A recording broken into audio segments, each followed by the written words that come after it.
Now we can print a diamond pattern using Python. We're printing the diamond using 4 rows. So first we set rows equals to 4. Now we use a for loop to go through each row. So we write, for I in range of 1, rows plus 1. This means we start from 1 and go up to 4 since rows plus 1 make sure the loop includes row number 4.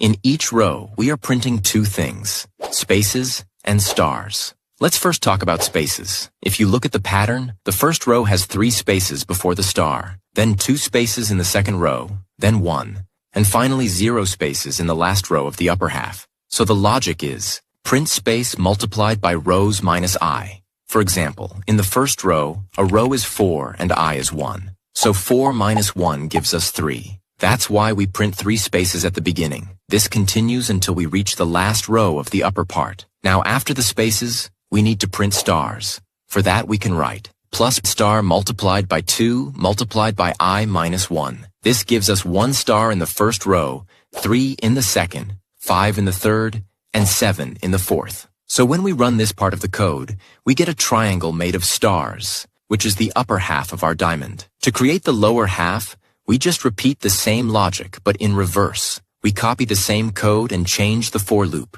Instead of going from 1 to rows plus 1, we now go backward. So we write, for I in range of rows minus 1, 0, minus 1. This means we start from 1 row less than the total and count down to 1. When we run the full code, we get a perfect diamond shape made with stars.